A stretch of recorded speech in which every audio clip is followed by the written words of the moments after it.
Les passagers du vol Affairage Airways sont priés de se présenter à la porte d'embarquement. N'oubliez pas d'apporter votre bonne humeur, votre discernement ainsi que votre bienveillance qui vous seront fort utiles tout au long de ce vol. Bonjour à tous et bienvenue dans le 12e épisode de Affairage Airways. Je suis Aïssata. Et moi, c'est Laurence. Laurence, est-ce que tu connais la chanson, la danse plutôt, la démarche de Maribel? Tu sais, dans les chansons un couplet décalé, on dit ça, c'est la démarche à Maribel. Non, je ne connais pas, mais je vois où tu vas. Je Raconte. connais pas la chanson.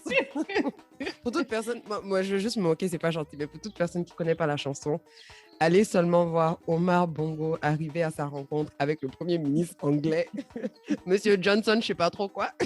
Regardez seulement sa démarche, c'est la démarche de Maribel. Il s'en sort pas, sa motricité est défiée.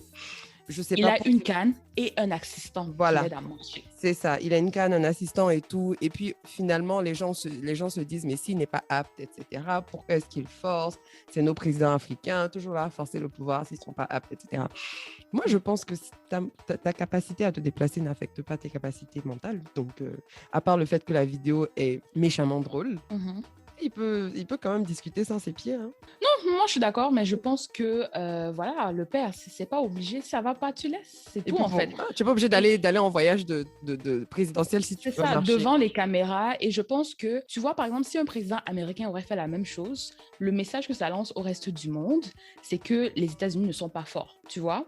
C'est pour ça même que, par exemple, dans les campagnes présidentielles américaines, c'est hyper important de démontrer que le président est en santé. Mon frère, tu ne peux pas faire tout ce que tu es censé faire. Le cerveau, c'est pas assez. Tu dois pouvoir aller à l'encontre de ta population, par exemple. Mais c'est une question de communication, parce que même Joe Biden, il a une santé hyper fragile, mais je me rappelle. Il est tombé 2 fois. Et on a bien vu, on a rigolé. Mais à cause de ça, pour donner l'impression qu'il est fort, les gars de sa campagne de com le faisaient courir.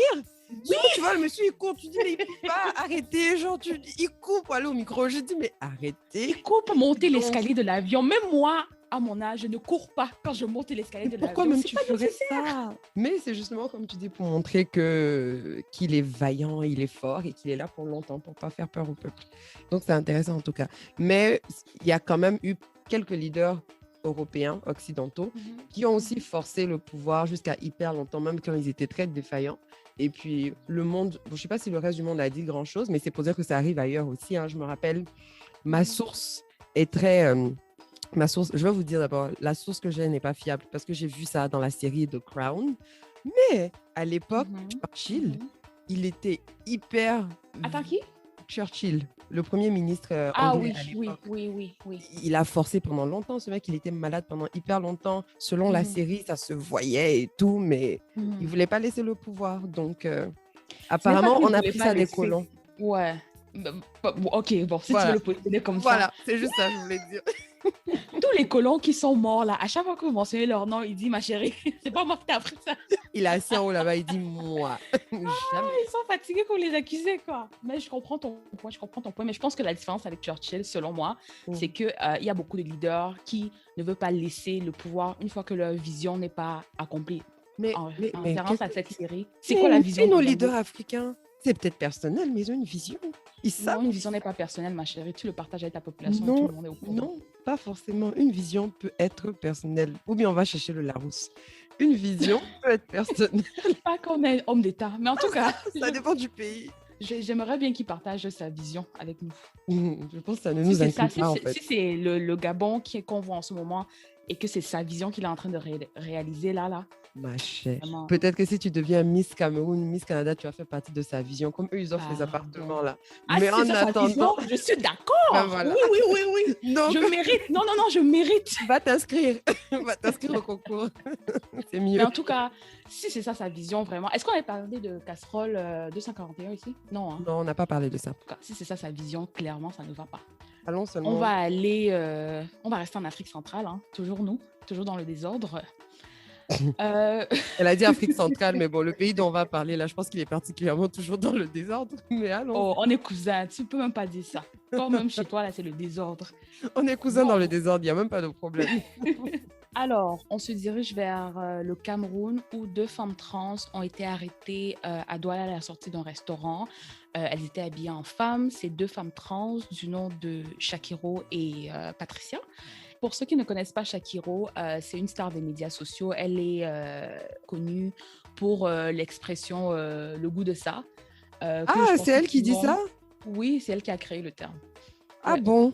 Et ça a été repris dans les Ah, chansons j'ai des doutes, hein. Je ivoiriennes. pensais que c'était la comédienne, comment elle s'appelle? C'est qui a fait Bim. Et puis après, Bim a dit le goût de ça. Et puis Moi, après, je maintenant, il y sais a que plusieurs chansons où ils sont comme, et puis Bim, ça c'est le goût de ça. Et je pense ça, que c'est c'est une la reprise. comédienne. Ça, c'est une reprise parce que le terme date d'au moins 2 ans ou 3 ans, hein. Ah, ok, donc c'est Shakiro. En tout cas, c'est un personnage très, très coloré et très, très connu voilà, dans la jeunesse camerounaise, on va dire ça comme ça. Et le motif de leur arrestation était pour tentative d'homosexualité et d'outrage public aux mœurs. Je rappelle, ils n'étaient pas en plein acte. Ils étaient seulement à la sortie d'un restaurant habillés en femme. Donc, c'est pour ça qu'on les a arrêtés. Maintenant qu'on les a arrêtés, ça a créé tout un tollé sur la toile. Chacun avait son opinion. Chacun se comportait comme un avocat du quartier. Voilà, chacun est devenu garant des traditions et tout et tout. Donc, il y a plusieurs perspectives qui ont été partagées. Je peux peut-être les illustrer, puis après, on peut débattre ou en parler. Oui, allons-y. Parfait. La perspective ou le point qui a quand même été quand même assez débattu, c'était sur le fait que la loi n'est pas claire sur c'est quoi une tentative d'homosexualité. Bien évidemment, la loi est claire par rapport à ce qu'un acte homosexuel est. Par contre, encore une fois, l'accusation était sur le couvert d'une tentative d'homosexualité. Et beaucoup disaient en fait que d'après la loi camerounaise, on peut condamner pour tentative, c'est vrai, comme tentative de meurtre, tentative de quoi que ce soit, mais il faut bien évidemment démontrer l'intention. Chose que je sors d'un restaurant, je suis habillée en meuf, c'est quoi le rapport? Comment on tente l'homosexualité? C'est ce que j'aimerais savoir aussi. Si vous voulez les condamner et que vous voulez que ça ait du sens, condamnez-les juste pour homosexualité. Dans ce cas, plus que ça, c'est clair et net que c'est interdit. Pour moi, tentative, c'est qu'on prouve que vous alliez être en rapport. Donc, c'est vraiment en plein air à la sortie d'un C'est restaurant. ça, et Donc, puis c'était deux amis qui n'ont ça. rien fait à personne. Exact. Donc ça, c'était le premier point qui a souvent été amené, c'était sur le fait que la loi n'est pas claire.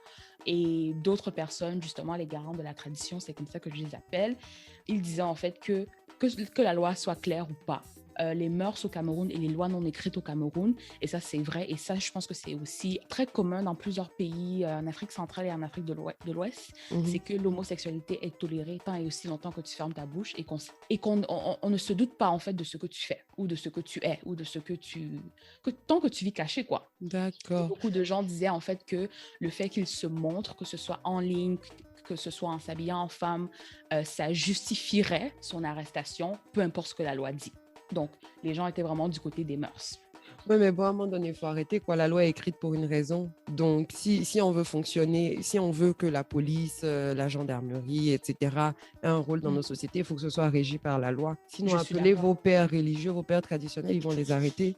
Mais c'est n'importe quoi. Et en plus de ça, moi, je considère même que l'argument des mœurs peut être possible, mais je crois que les mœurs, généralement, suivent la loi. La loi est un reflet des mœurs d'une société. Donc, le fait que, justement, les gens sont homophobes, limite, dans leurs mœurs, ça justifie justement pourquoi cette loi-là encore existe.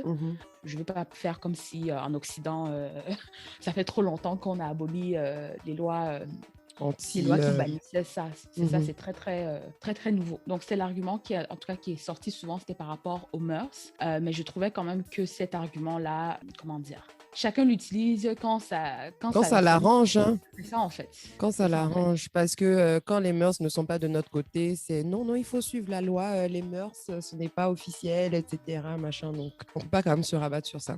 Exact. L'autre argument qui est aussi souvent sorti, et ça, c'est un argument qui est sorti en réponse face à l'Occident qui médiatisait la chose. Donc, l'arrestation a été reprise par plusieurs médias internationaux.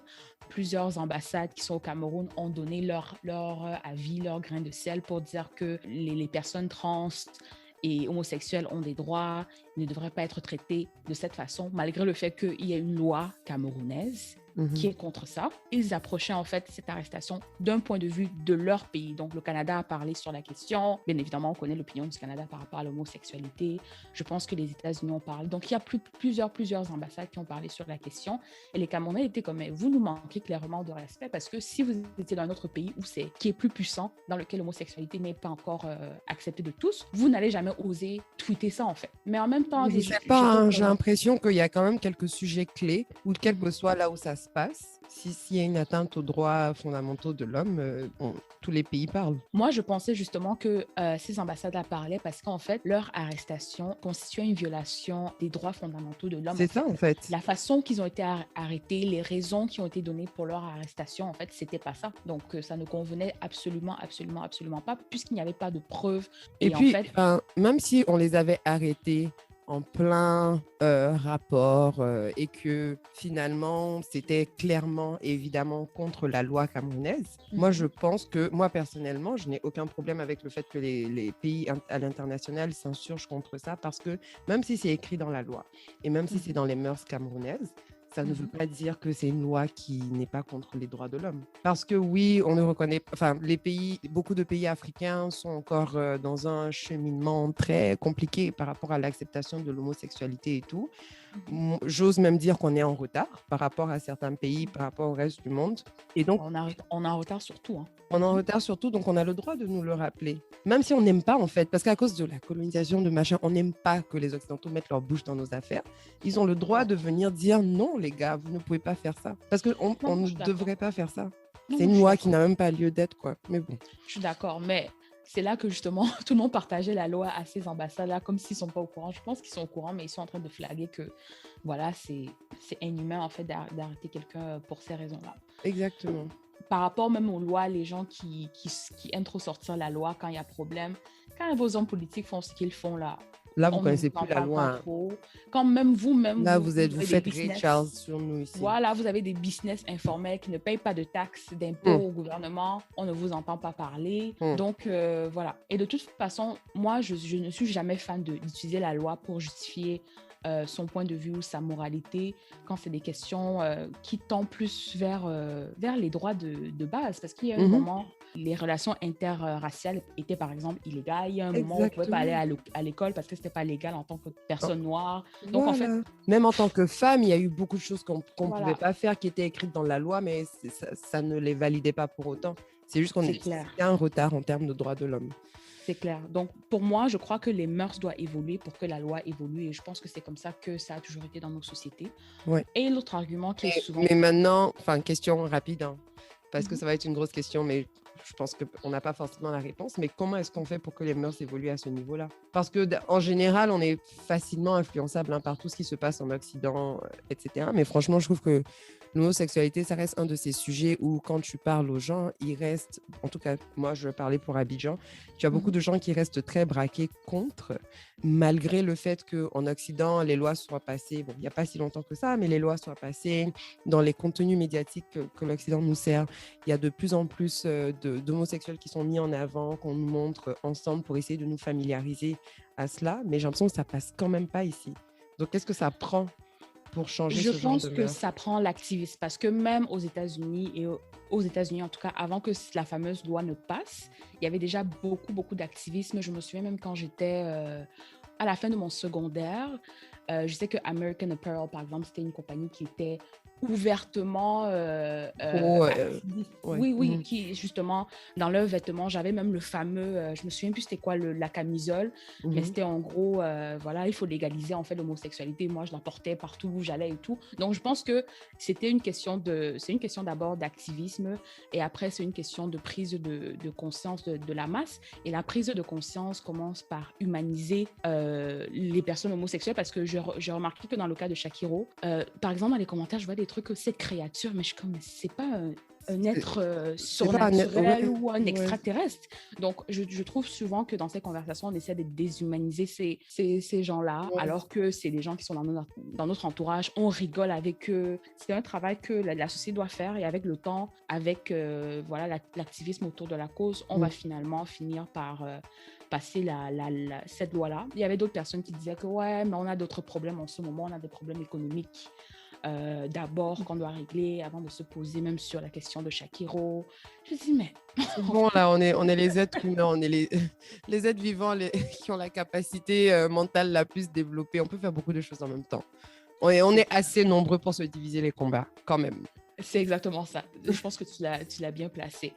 Donc, le dernier argument dont je pense qu'on voulait discuter, toi et moi, c'était autour de cet aspect de tolérance. Donc, il y avait beaucoup de personnes qui disaient non, moi, je ne suis pas homophobe, je tolère l'homosexualité, mais je n'aimerais pas que mon fils soit gay.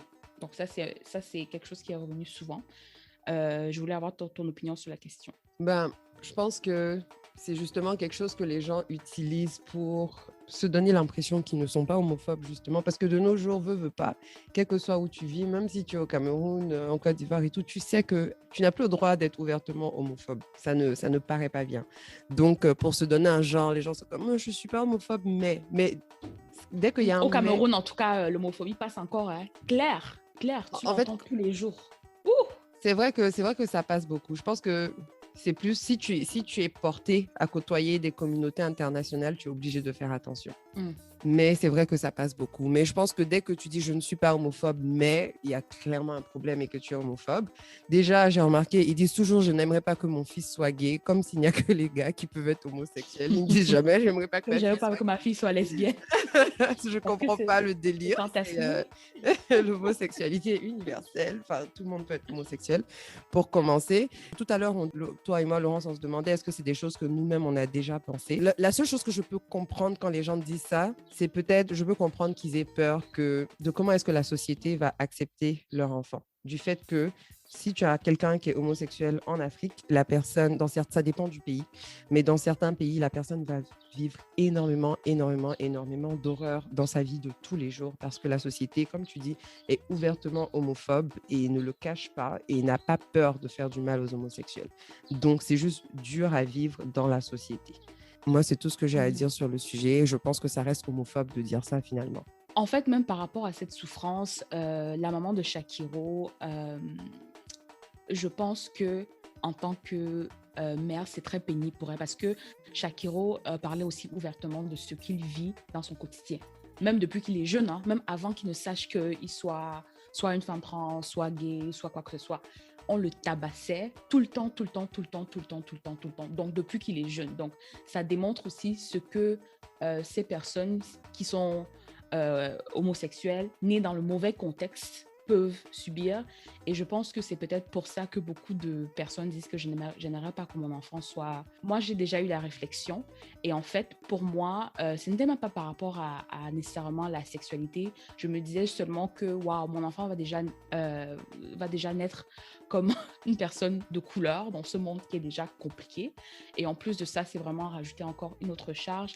Et le point qui est vraiment selfish que moi j'ai dans ma réflexion, c'est que je veux avoir des enfants et je veux que des petits-enfants. Et souvent, dans nos contextes, tout ce qui est procréation n'est pas encore avancé comme ça l'est en Occident. En Occident, c'est quand même assez commun de voir couples homosexuels, lesbiens, voilà, qui ont des méthodes de faire leurs enfants en fait alternatives autour de nous. Alors que au Cameroun, en tant que maman, par exemple, si mon enfant est gay, directement, j'enlève ces notions de petits-enfants de ma tête. Et pour beaucoup de parents, c'est très, très selfish, hein, mais ça peut être très difficile à accepter. Avaler. Mais ouais. Je pense que bon, c'est aussi très limité parce que de un, même si ton enfant est hétérosexuel, il n'y a aucune garantie qu'il pourra te donner un enfant.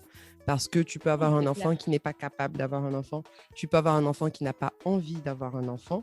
Et de deux, en fait, finalement, c'est pas si compliqué que ça. Si ton enfant est homosexuel et que l'enfant veut avoir un enfant, il y a 10 000 manières de le faire sans forcément même aller en Occident et puis commencer des processus d'insémination, machin, quoi. Il y a beaucoup de manières. Il suffit de s'asseoir, de réfléchir et puis de penser de manière même pas si créative que ça, mais il y a beaucoup de moyens de finalement avoir un enfant.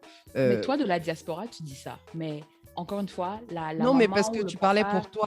Parce que tu disais, Oui, moi, de manière selfish. Parce que je me dis, si chacun parle pour lui, je me dis, toi, justement, finalement, même tu es canadienne. Si c'est chaud, tu Mhm, envoies l'enfant au Canada s'il a envie de faire un enfant, pour qu'il gère tout ce qui est procréation et tout, il revient. mhm. Tu as une manière de réfléchir que tu peux utiliser pour aider ton enfant dans ce cheminement-là, Oui, finalement. je suis d'accord. Et c'est justement pour ça que dans ce raisonnement-là, j'ai évolué dans ce raisonnement, tu vois. Mais à Mhm. la base, il y a quelques années, c'était ça mon raisonnement. C'était que je m'en fous de la sexualité de mon enfant.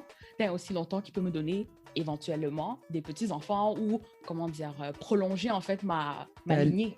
Tu vois un je peu? trouve que, ouais, C'était vraiment ça. Parce qu'à la fin de la journée, on n'accouche pas des enfants pour le fun, quoi. C'est parce qu'on a un désir selfish de, égoïste. égoïste, merci, j'arrête pas de dire selfish. On a un désir égoïste de rester en vie à travers eux, tu vois un peu. Donc, Ouais. c'était dans cette pensée-là. Et bien évidemment, quand moi, j'ai côtoyé plein de collègues gays qui ont eu des enfants en demandant le vœu de leur sœur. Donc, en fait, il y a plein de façons Il y a qui sont encore énormément de façons. méconnues Ouais. de notre côté. Et pour moi, j'ai appris avec cette ouverture avec le monde. Mais c'est un privilège qui n'est pas disponible à tous. Donc, Oui, c'est vrai que, et je pense que c'est ce qui est dommage. Bon, déjà, j'ai envie de dire, je trouve que le concept de la parentalité, mais c'est le truc le plus égoïste au monde. Mais bon, on va pas rentrer dans c'est ça. clair. C'est Et le truc le finalement, plus égoïste parce que finalement, ouais, je veux avoir un enfant, mais je veux que l'enfant ait un enfant. C'est même pas toi qui vas être avec tes petits-enfants tout le temps. Tu vas les voir une fois par week-end si tu as la chance. Enfin, tu vas faire, oh, quand tu vas voir tes collègues vieux, tu vas dire, oh, regardez mes petits-enfants. c'est Mais exactement ça. finalement, c'est hyper égoïste. Mais bon, Par contre, je suis étonnée que tu t'es attardée à ce mot. Moi, je me suis tellement attardée au mot tolérance. Je ne sais pas pourquoi. Je trouve que la tolérance, il y a une certaine condescendance qui est souvent attachée à ce terme. Parce que tu es qui pour permettre?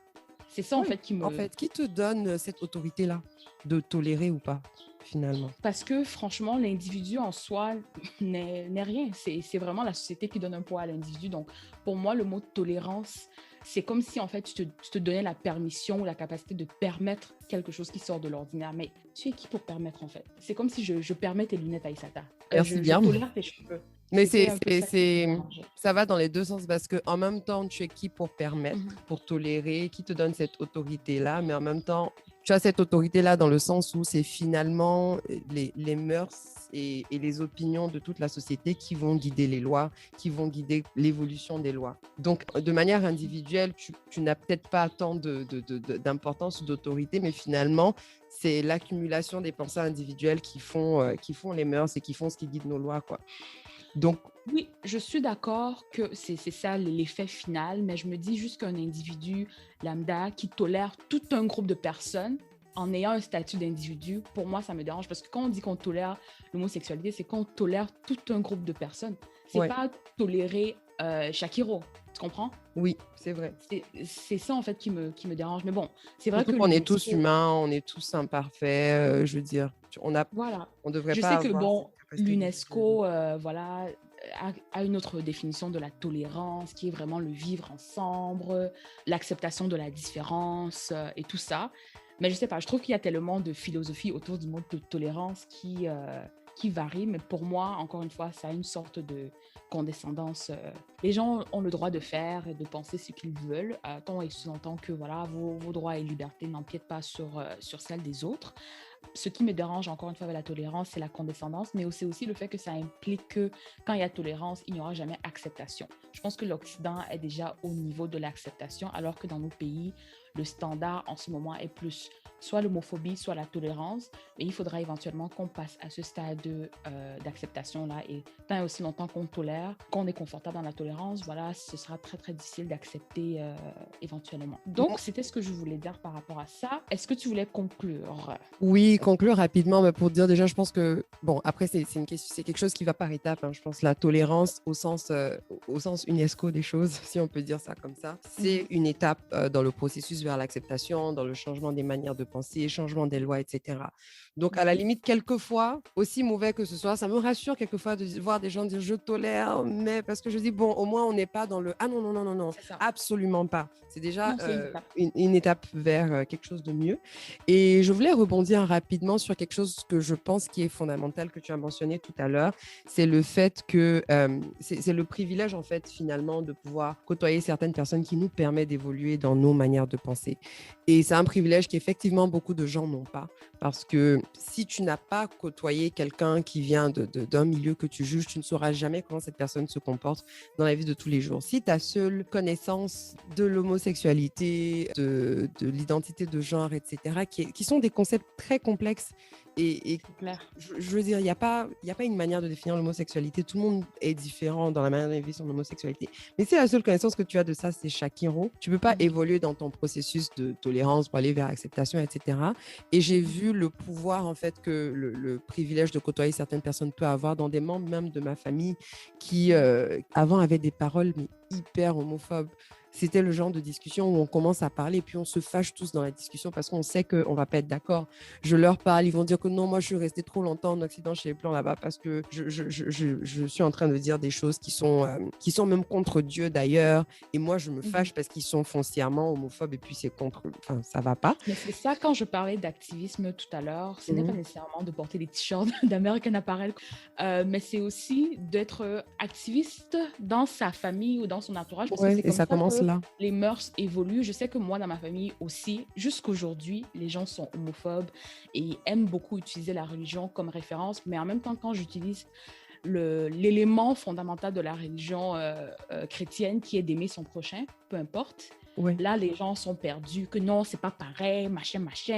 Donc, je pense que franchement, au niveau, en tout cas, de nos relations interpersonnelles, je crois que il faut éduquer les gens dans notre entourage. Et même pas éduquer. Parce que qui sommes-nous encore pour éduquer les gens? Mais il faut parler de sa perspective. Exactement. Voilà. Il faut aussi rendre les gens confortables dans le questionnement, parce que je pense que les raisons pour lesquelles les gens sont homophobes ou peut-être tolérants, c'est parce qu'ils ont des questions inconfortables, qu'ils ont peur de demander. Moi, au début, c'était ça. Hein. Et à chaque fois que j'étais autour de personnes de cette communauté, même si c'était bizarre de poser mes questions des fois et que je me disais, je ne peux pas demander ça à quelqu'un, je le faisais et on m'expliquait. Et pour ce que je ne comprenais pas, j'allais chercher moi-même. Mais il faut en fait cette curiosité-là et il faut que les gens soient confortables dans le questionnement et dire, OK, je n'étais pas encore, mais je veux en apprendre plus ou je veux interagir avec quelqu'un qui va m'apprendre. Donc, et il faut savoir poser ces questions-là avec respect parce que faut pas oublier aussi que les personnes qui viennent des communautés marginalisées n'ont pas toujours la force, l'énergie ou même le devoir d'éduquer les autres finalement. C'est clair. Donc il faut vraiment venir dans une posture de je te pose la question avec le maximum de respect possible, mais tu n'es pas obligé de répondre. Et si tu ne réponds pas, c'est pas la fin du monde. Mais c'est vrai que si on ne pose pas certaines questions, on ne peut jamais savoir. On ne pourra que se baser sur nos hypothèses et tout ce qu'on assume. Et finalement, si on se garde et puis on se couvre, on veut pas. Il y a des gens qui sont homosexuels dans leur entourage qui veulent pas traîner avec parce que non, c'est des homosexuels et tout. Mais vous riez avec eux, vous buvez avec eux, vous vous enjaillez avec eux, vous dansez avec eux, vous êtes bien amis. Mais quand c'est pour poser les vraies questions ou même pour parler des vraies choses, là on a peur. Quand je vois les gens évoluer, la dernière fois, je parlais à quelqu'un de ma famille qui finalement connaît quelqu'un avec qui il a été très proche et puis finalement, cette personne, je pense, ça a fait son coming out ou quoi, était homosexuelle, etc. Et ça a changé toute sa perspective parce qu'elle s'est dit, mais attends, si genre, cette personne-là que j'apprécie beaucoup, qui est normal, je veux dire qui est normale, mais bien entendu que la personne est normale, tu vois, est homosexuelle, c'est que finalement, peut-être que mon jugement a été erroné, laisse-moi revoir comment je réfléchis. Et donc, être exposé et côtoyer en fait du monde différent peut nous aider à faire ça. Et puis, comme tu as dit, comme tout le monde n'a pas la chance de côtoyer du monde différent, l'activisme commence au sein de nos familles. Et je suis fière. Moi, la dernière fois, j'ai changé l'opinion de quelqu'un. Je suis fière. Il y a une tante qui m'a dit, tu sais quoi? Elle m'a rappelé, parce qu'on a eu toute une discussion. Et puis même, j'étais fâchée. À la fin de la discussion, je dis, écoute, je suis fatiguée de cet appel. Je m'en vais. Elle m'a appelé le lendemain. Elle m'a dit, tu sais quoi? Genre, finalement, notre discussion m'a fait voir les choses différemment.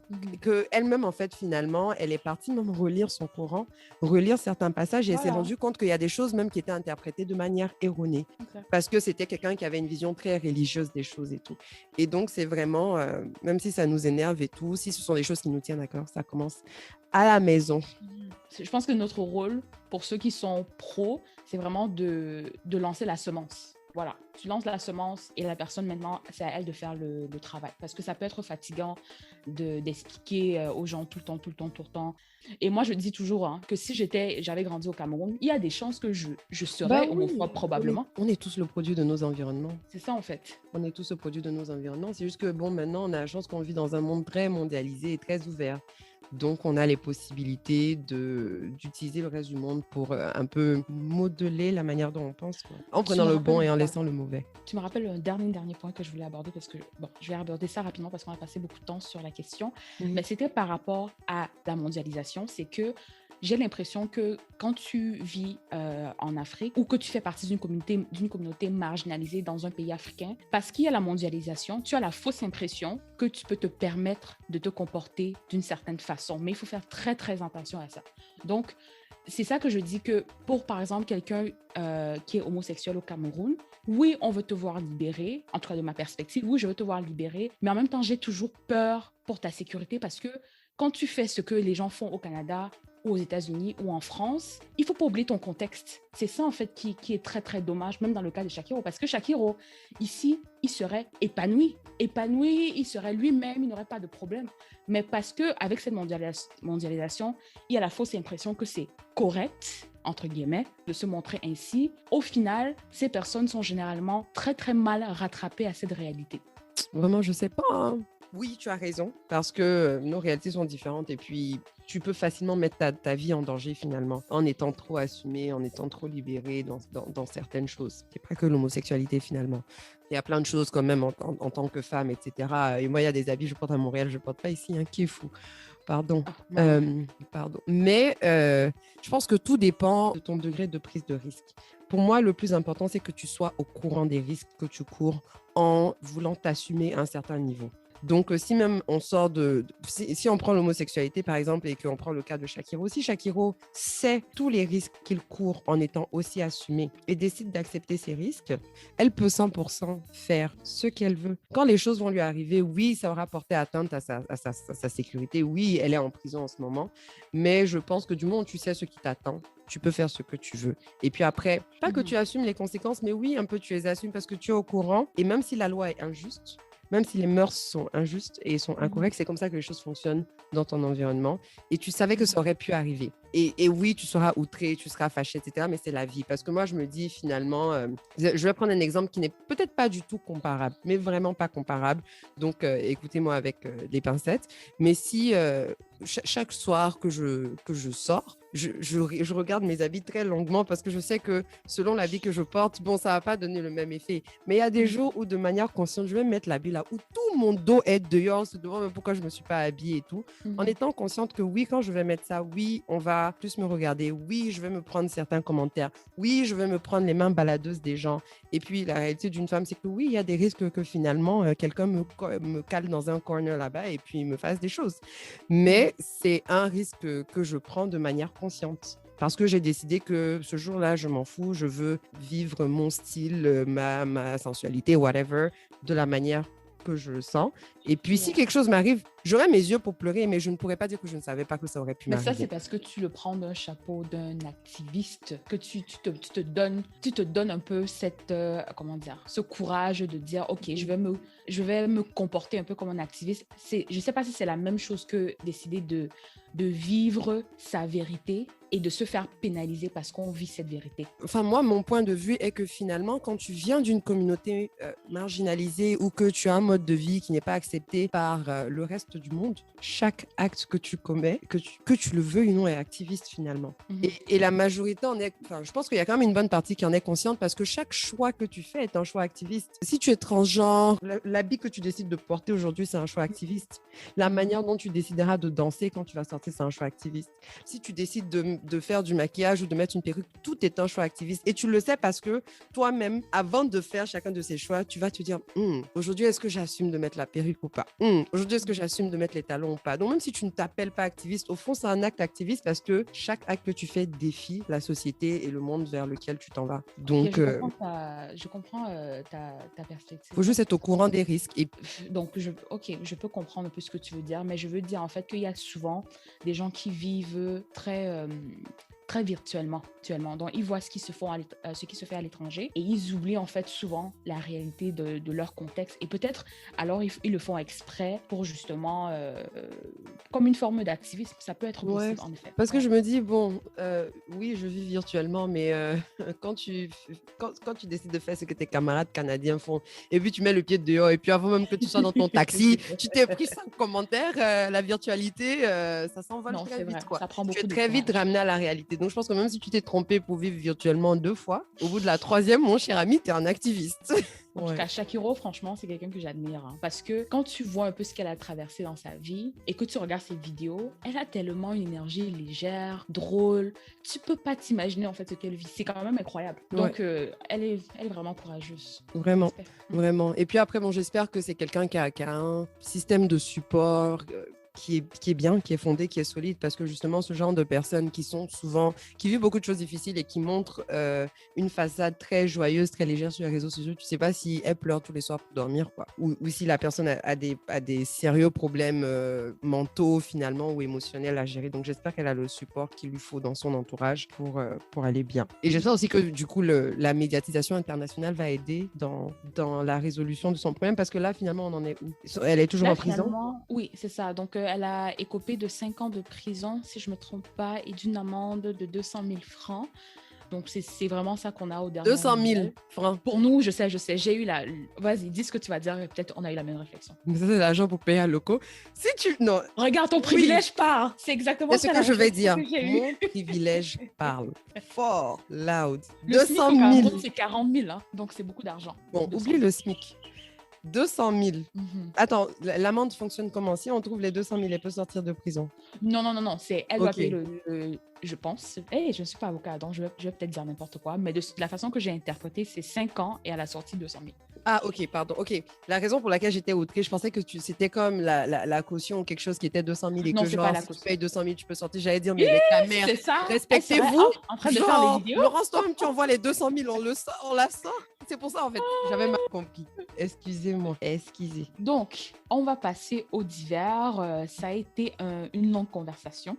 Premier divers, je pense qu'Aïssata, tu commences. Tu nous amènes où là? Dans quel pays? Les amis, je vous amène au Rwanda. Alors, moi, mes divers aujourd'hui, là, moi, j'ai 2 divers seulement. Et à chaque fois, le thème commun de mes divers, c'est sport et musique. J'ai failli dire 2 choses. Le musique, c'est mon truc. Sport, moi, je fais seulement les squats ici. Hein. Les affaires où tu dois prendre un ballon, mettre dans un panier ou dans des trucs. C'est plus que moi. Hein, donc, vraiment, c'est toi qui dois avoir ce sujet. Et donc, le premier divers, ça vient d'un des rappeurs que j'affectionne le plus dans le monde mondial, J. Cole. En gros, c'était juste pour informer le monde au cas où le monde ne sait pas, ou au cas où tout le monde se pose des questions comme moi. Parce que franchement, je voyais des trucs que je ne comprenais pas. Genre, J. Cole vient de sortir son nouvel album qui s'appelle Off Season, qui est absolument à écouter. Mais en même temps, dans la promo de l'album, moi, tous les jours, je vais sur Instagram, je vois le gars, il est en maillot de basket. J'ai dit, c'est quelle promo ça? Je ne comprends pas la promo de son album. Mais en fait, j'avais juste rien compris parce qu'en fait, il se trouve que J. Cole en ce moment est au Rwanda dans l'équipe de basket. Il a été sélectionné dans l'équipe de basket des Patriotes du Rwanda dans la Ligue africaine de basket. Au début, je comprenais pas, je pensais que c'était une blague. Pas une blague. Je pensais que genre c'était l'égérie du truc parce que je ne savais pas qu'il joue au basket. J'ai fait quelques petites recherches et j'ai compris en fait que non, J. Cole, c'est un très bon joueur de basket et qui a même dû à un moment donné faire un choix entre avoir une carrière professionnelle de basket et sa carrière musicale. Il a choisi sa carrière musicale, mais il a toujours été très bon au basket. Donc, il n'a pas été sélectionné dans cette équipe-là juste parce que c'est un grand nom ou quelque chose, mais parce qu'il a des capacités de jeux sportifs, etc., qui sont intéressantes. Et donc, en gros, la Ligue africaine de basket est nouvelle. Ça a été annoncé en 2019, ça aurait normalement dû commencer en 2020, mais avec le Covid, tout a été retardé. Et donc là, ça a commencé en 2021. Il y a 12 équipes nationales qui incluent le Rwanda et d'autres pays dont je ne me rappelle pas, donc je ne les citerai pas. Mais tout ce que je sais, c'est que dans chaque équipe, finalement, tu as 8 personnes qui viennent du pays. Donc 8 personnes locales ou qui ont la nationalité de l'équipe et 4 étrangers qu'on a pris un peu à l'international par rapport à leur capacité. Donc c'est comme ça que J. Cole s'est retrouvé dans l'équipe rwandaise. Ils ont déjà eu quelques matchs. Je ne suis pas pro du basket. Je ne suis pas fan du basket. Je ne suis pas capable de vous dire s'il a bien joué Tu ou as pas. regardé les highlights de sa performance? Moi, j'ai regardé. Highlight, il faut nous dire. Moi, j'ai rien regardé. En gros, il est pas mal. Je ne suis pas joueur de basket. Hein. Il est pas mal. Moi, je n'ai pas trouvé de problème. Je pense juste que la ligue africaine, ce n'est pas la NBA, donc forcément, le niveau des joueurs n'est pas trop ça. Donc, pour moi, ça me donnait un vibe de basket au quartier, quoi. Ça, c'est pas pour être méchante ou quoi que ce soit. C'est juste que c'est comme quand tu regardes le foot. Non, c'est comme quand tu regardes le foot. Il y a les niveaux, tu vois un peu, non? Et plus le niveau est différent ou bas, ben plus ça s'apparente en fait à un match du quartier. Et quand je dis du quartier, c'est pas péjoratif. Il y a beaucoup de stars qui jouent au quartier, qui ont commencé au quartier et qui sont sortis. Donc voilà. Et à la fin de chaque match, on donne les stats. Donc pour lui, ces stats, je pense que c'était presque 0. Que des 0. Mais ça, c'est normal pour une première performance. Les gens le clashaient là-dessus. Mais écoute, le premier match va pas être LeBron. Donc pour moi, j'avais pas de souci avec ça. Je souligne toujours les gens qui veulent réaliser leur rêve d'enfance, il n'y a pas de souci avec ça. Franchement, ouais. Et je trouve admirable le fait qu'il puisse le faire parce que je me rappelle pas de l'âge de J. Cole, mais c'est pas un jeune. Hein. Donc je pense qu'il a un peu passé l'âge de vouloir même aspirer à une carrière dans le NBA et dans des ligues plus élevées. Donc c'est bien de savoir qu'il peut au moins jouer à un certain niveau dans des ligues importantes et puis vivre son rêve. Donc tant mieux pour lui. Et j'aime voir en fait les gens prouver que finalement tu n'as pas besoin d'être limité à une chose. Parce que le gars, il a commencé la saison de basket en même temps qu'il a sorti son album, sans problème. C'est-à-dire que l'album n'a pas... Bon, je pense qu'il a timé l'album avec la sortie au Rwanda. Oui, bon. Il a timé l'album, mais finalement, c'est bien, quoi. C'est pas comme si l'un l'a empêché de faire l'autre. Il n'est plus forcément obligé... C'est plus comme avant où tu es obligé de faire le tour des médias pour faire la promo, etc. Il a sorti l'album. L'album fait ce que ça a à faire parce qu'il a la légitimité qu'il faut pour ça aussi. Et puis, entre-temps, il joue ses matchs, il tape la balle de basket et tout. Franchement, good for him. Non, moi, je suis d'accord avec toi. Ce que j'aime aussi, c'est la façon que le Rwanda se positionne dans le sport depuis quelques années, soit avec des grosses pointures, soit avec des campagnes de marketing, surtout, notamment dans le foot, dans la Ligue européenne. Donc, en tout cas, c'est à applaudir. Moi, j'ai rien d'autre à dire. J. Cole au Rwanda, pour moi, encore une fois, ça élève le statut du Rwanda, ou en tout cas, beaucoup d'Américains qui ne connaissent la peut-être visibilité, pas le Rwanda, finalement. Voilà. C'est vrai. Oh, moi, il y a une fille là que je connais... que j'ai rencontrée, en tout cas, je la suis sur Instagram et elle travaille justement pour la Ligue africaine de basket. Elle voit J. Cole tous les jours, je suis trop jalouse. Tous les jours dans ses snaps. Un jour, elle dit que J. Cole m'a dit « Hey, how are you doing ?» J'étais en train de... Et qui est... Et elle vous dit ça. Elle nous dit ça. Ou la dernière fois, elle prend une photo de lui et tout. Tu sens que franchement, elle était pas loin parce que c'est pas un zoom qui a pris cette photo. Je vois le Elle voit le gars tous les jours, quoi. En tout cas, bref, elle n'a qu'à profiter pour nous. Et pour ne pas perdre trop de temps, mon deuxième d'hiver, et finalement, j'avais dit sport et musique, mais je pense que le thème, c'est plutôt basketball et musique parce que le deuxième d'hiver, vraiment là, j'ai parlé comme une go de la radio ou de la télé. Je trouve que mon compte faisait très radio. Mais on ne sait pas ce que le Seigneur te réserve dans le futur. Faut pas te négliger. Qui sait? Vous voyez, m'entendez là, je suis Oprah Issata. Oprah Issa. Bref. Non, il y a Aïssata. Serge Ibaka, je ne sais pas si vous avez remarqué récemment que Serge Ibaka sort des chansons maintenant. La première chanson qu'il a sortie, c'était avec Nino. Ça s'appelle Champion. La chanson est trop bien, moi je l'aime trop. Il chante dedans. Il dit Serge Ibaka. Et puis il est dans le clip. C'est tout. Je ne sais pas si à un moment donné il fait ma Fouzi style ou un truc comme ça, je sais pas. Mais... c'est tout ce que c'est dire. Il fait ça à la Kofi, quoi. Tu sais que les chansons de Kofi dit juste loi. Mais lui, c'est un grand interprète et il joue beaucoup d'instruments, si je me trompe pas. Et puis Kofi, quand il veut chanter, il chante propre quand il veut chanter. Mais Serge Ibaka, en fait, s'est lancé dans la musique. Et il a même une deuxième chanson, du coup, qui est sortie récemment avec Taiki, aussi appelée Taiki. La chanson avec Taiki s'appelle Lego. Elle est pas mal aussi. Et moi, j'ai vu ça, je me suis quand même posé des questions sur ce qui se passait. Qu'est-ce qu'il fait à dire Serge Ibaka en début de chaque chanson et à apparaître dans les clips, à être sapé et ne rien faire d'autre. Et il dit qu'en fait, il a toujours été passionné de musique. Donc, encore une fois, quelqu'un qui ne se limite pas. Et comme quoi, il ne faut pas le talent pour aller dans certaines industries. Il a juste décidé, il a annoncé qu'il allait faire un projet d'album. Ah ouais? Il n'y a pas de Ok. date, il n'y a pas de... La liste des personnes qui sont sur l'album, c'est pas clair, mais tout ce qu'on sait, c'est que le projet s'appelle Art. Et son but, c'est de rassembler plusieurs artistes d'origine africaine, caribéenne et des Amériques. Les Amériques, là, je sais pas si, du coup, c'est les Latinos C'est vague. ou les gens du Mississippi, je sais pas. Les Amériques. Euh, pour faire un projet qui, d'après lui, va motiver les gens et montrer aux gens que tu peux partir de rien, arriver quelque part. Et si tu écoutes la chanson Champion, c'est un peu ça, genre je suis partie de rien, je suis arrivée là, champion, blablabla. Je sais pas à quel point la chanson Lego avec Taiki est dans la même vibe. Je pense que le mec, il veut juste faire un album et il va rassembler plusieurs talents et puis faire un projet musical. Donc c'est intéressant. Je sais pas quand ça sort. Il prend ce que LeBron James fait depuis quelques années, mais il l'amène au niveau supérieur. Parce que LeBron James, il va aider les artistes à... C'est un tastemaker, en fait. Tu vas faire ta chanson et LeBron James va te dire si c'est bon, si c'est pas bon. Et après, il va t'aider peut-être dans ton album, comme il avait fait pour le rappeur américain 2 Chainz. Mais lui, il va carrément aider pour un album. C'est un talent, hein? C'est un talent, reconnaître un bon son et le mettre ensemble dans un album, t'assurer que la séquence est bonne. Donc, c'est un talent aussi en soi. Et finalement, il utilise son nom, sa renommée aussi, parce que, oui, il chante avec Nino, il va chanter avec Taiki et tout, mais ces gens qui sont peut-être moins connus, j'ai envie de dire, dans les communautés américaines, anglophones, etc. Et puis Serge Ibaka, il a une portée internationale, donc peut-être qu'il va permettre à ces gens-là d'atteindre d'autres niveaux, on ne sait pas. Et puis, je suis aussi... on n'a pas parlé de ce qui est évident. Peut-être c'est sa chérie Coco, son ex, Kerry Hilson, qui l'a inspiré, parce que quand il sortait avec elle, Lago était toujours sur Instagram, en train de manger le pundu, elle nous a elle apprenait le lingala, il disait qu'il la lingalisait, donc peut-être dans cette relation... Elle l'a musicalisé. Voilà. Oui, et puis tant mieux si finalement c'est ce qui s'est passé. Malheureusement, elle-même, au niveau de la musique, peut-être elle a tout donné à Serge Ibaka, elle n'a rien gardé. Depuis qu'elle a parlé de ta tantine Beyoncé, on n'entend plus parler d'elle. Dans la vie, là, on ne parle pas de n'importe qui. Nous, même si on continue trop là, peut-être Beyoncé va venir nous trouver ici, on n'a qu'à se calmer. En tout cas.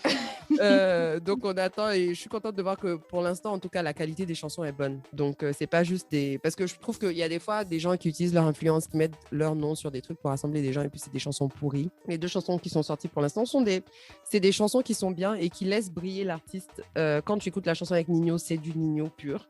Quand tu écoutes la chanson avec Taïk, c'est du Taïk sans problème, etc. Et puis ce sont de belles chansons que tu aurais écoutées avec ou sans Serge Ibaka. Donc au moins, il vient pas rajouter des vibes bizarres ou diminuer la qualité ou imposer une certaine vision des choses de ce que je vois pour l'instant. Donc on attend de voir quand le projet là va sortir. Et puis surtout, il y aura qui dedans, parce que ça aussi, c'est intéressant. Ok. Et voilà, voilou. Et puis, puisque moi, je suis sportive aussi, qui sait, peut-être qu'un jour, je sortirai mon projet musical. Mais tu n'as même pas besoin d'être sportive, ma chérie, pour faire ça. C'est vrai. Pas du tout. Pas du tout. Qu'est-ce qui t'empêche maintenant? Tu chantes dans nos oreilles tous les jours, non? Est-ce qu'on t'empêche? Si tu veux, je pense qu'il me manque un minimum de talent, mais ça va venir. Donc, on va passer au dernier d'hiver. On se dirige vers l'Ouganda. Donc, il y a quelques semaines, le Parlement de l'Ouganda a adopté un projet de loi qui criminalise le sacrifice humain, donc en prescrivant des peines d'emprisonnement à perpétuité pour des infractions connexes. Donc, par exemple, même si tu ne fais pas un sacrifice humain nécessairement, mais si on t'attrape avec le pied de quelqu'un et que la personne est en vie, ben, tu vas quand même en prison, quoi. En d'autres mots. Parce que ça fait plusieurs années que les gens décrivent les rites qui nécessitent des sacrifices humains, en particulier celui des enfants. C'est une pratique qui est assez courante, très, très enracinée dans plusieurs pays africains, notamment l'Ouganda, la Tanzanie, le Nigeria, l'Afrique du Sud, j'en passe, Zimbabwe, Namibie, bref, tous les pays qu'on a envie de visiter parce que c'est trop beau là, il y a sacrifice humain là-bas. Et en fait, pourquoi les gens font généralement ces sacrifices, de ce que j'ai compris, c'est que en gros, ils pensent que ça porte chance, ça apaise les esprits, ça aide dans la résolution de problèmes et tout et tout. Pour info, l'Ouganda apparemment compte 650 000 guérisseurs traditionnels qui sont enregistrés et à peu près 3 millions de praticiens. Donc dans ça, il y a beaucoup de sorciers ou de marabouts qui se mettent l'étiquette de guérisseur alors que ils ne guérissent rien. Et donc, la loi, en fait, vient pour lutter contre ces pratiques parce qu'il y avait beaucoup de rapports d'enfants enlevés, retrouvés sans dents, sans lèvres, sans sang, sans oreilles. Donc, bref, décapités, quoi. Ouais. Et le gouvernement et les églises se battaient beaucoup pour la prévention et pour emprisonner les coupables, mais là, c'est encore plus strict maintenant. Et voilà, on est en 2021, il y a des lois contre le sacrifice humain. Donc, il ne faut pas penser que, voilà, parce que le monde avance, que certaines façons de faire traditionnelles sont nécessairement perdues dans le temps. Et en plus, sur la question des marabouts, même en dehors des sacrifices humains, aller chez le marabout, même dans notre génération, les gens qui ont notre âge, c'est encore pratique courante. Moi, je connais des gens qui vont chez le marabout. Je ne parle pas des sacrifices humains. Tu peux aller chez le marabout, par exemple, juste pour lancer un charme. Oui. Ou juste, même souvent, c'est pas lancer un charme, c'est dire que ok, je veux juste consulter, je veux savoir comment ça va avec mon gars, machin. Mais je pense que on n'a qu'à se dire les vérités. De un, tout ce qui est consulter les marabouts, les guérisseurs traditionnels, etc., je pense pas que ce soit quelque chose qui soit censé évoluer finalement avec le temps et qui soit lié peut-être à la modernité, au fait que le monde évolue. Ça, c'est quelque chose d'hyper ancré dans nos cultures, dans la manière dont la spiritualité est vécue dans les cultures africaines, c'est hyper ancré. Les gens peuvent être aussi religieux qu'ils veulent, ils ont toujours un petit guide spirituel, etc. sur le côté. Donc déjà, je pense que ça va être dur de se séparer de ça. Et mais le concept des sacrifices, contre, est encore commun, même si c'est pas hyper commun parce que ça fait partie intégrale de tout le concept. Je veux dire, il y a toujours, même dans mon entourage, il faut toujours souvent sacrifier un mouton, un poulet, un bœuf, etc. Donc ça, c'est hyper commun. Maintenant, quand ça devient humain, là c'est problématique parce que le mouton, la limite, on le sacrifie, on le mange, il est hyper bon. Donc, moi, je suis pas trop de problème avec ça. Mais là où je pense que quelquefois, il y a un peu de... C'est pas forcément de l'hypocrisie, j'ai pas encore les mots pour, mais je pense que vraiment, pour moi, aller consulter le marabout équivaut à aller consulter mon astrologue, mon numérologue, ma liseuse de cartes de tarot, mon énergéticien, mon gars des chakras, des machins, et que souvent, genre, les gens sont là, ils disent, ouais, en Afrique, ça consulte trop les marabouts, il y a trop la sorcellerie, alors que eux, chaque 2 semaines, ils sont en train de lire leurs cartes de tarot ou d'essayer de comprendre leur ascendant, leur descendant et leur astrologie, et que pour moi, finalement, c'est la même chose. Et que c'est quelque chose qui est universel parce que finalement, l'être humain a toujours ce besoin de réponse. Je pense que les gens ne sont pas nécessairement surpris. Moi, ce qui me surprend dans les gens de notre génération qui vont chez le marabout, c'est même pas le fait qu'ils vont chez le marabout, c'est vraiment ce que le marabout demande qui peut être un peu controversé et c'est des choses qu'on on se dit que ça n'existe presque pas. Tu peux aller chez le marabout pour consulter, pour savoir ce que ton gars fait avec tel go, machin. Ok, il y a foi. Moi-même si ça me prend, peut-être un jour je vais aller chez le marabout, mais personnellement j'ai trop peur de ces choses. Mais tout ce qui est sacrifice, même de la poule et tout, parce que c'est un sacrifice que tu fais toi seul avec ton marabout, pour moi c'est une dimension que je sais pas si les gens sont au courant que ça se fait toujours dans notre génération. On se dit que c'est les choses que nos mères, nos tatas vont faire, mais non, il y a des gens de 25 ans qui vont chez le marabout pour faire des sacrifices d'animaux. Ouais. Et ça vient aussi du fait que rarement la personne s'est levée seule pour partir, hein. C'est parce que justement tes mères, tes tatas, tes tontons, machin le font. C'est la même manière, on te transmet la religion, on te transmet tout ça. Parce que je trouve que souvent quand on est peut-être à l'étranger, on est un peu épargné de tout ça, mais il suffit d'être sur place pour que tes grands-parents t'appellent, on dit il faut aller laver telle plante, il faut faire ci, il faut faire ça. Et puis on te donne pas le choix, hein. Moi je veux pas, on te donne pas le choix. On te dit il faut, voilà. Et puis finalement je suppose que ça rentre dans les mœurs, ça rentre dans ta manière de voir les choses et dans comment tu conçois les choses. Mais c'est vrai qu'il y a des portées très spirituelles et on se pose pas souvent assez de questions, de savoir pourquoi je fais réellement cela et puis qu'est-ce que ça va m'emmener. Mais en tout cas, sacrifice humain, no. Big no. Non. Donc, on va passer au coup de cœur. Tu veux commencer? Je vais commencer. Je pense que depuis le début de la saison, j'ai beaucoup de mal avec les coups de cœur et les crushs musicaux parce que je me rends compte que j'écoute pas beaucoup de nouvelles musiques. J'écoute beaucoup de mon ancienne musique. Et ça fait que mon crush musical aujourd'hui, j'aimerais qu'il ne soit pas utilisé comme baromètre de mes goûts musicaux, de ma connaissance de la musique et tout, parce que la chanson, elle est basique, quoi. C'est pas une chanson ouf.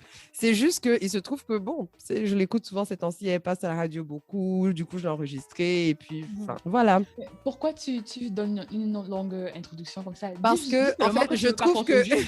Quand tu veux pas qu'on te juge, mais on va te juger. Parce que dans la saison précédente, genre, nos mes crushs musicaux, et les tiens aussi d'ailleurs, étaient toujours on point. Et j'ai l'impression que c'était genre pas de la haute musique, mais c'était vraiment de la très bonne musique que genre même dans 10 ans, genre il n'y a pas de problème, je peux me voir écouter ce genre de chansons. C'était pas juste le petit hit du moment, etc. C'était des trucs qui étaient fondamentalement de la bonne musique et ça faisait que j'osais dire qu'on était peut-être des curatrices de musique, tu vois.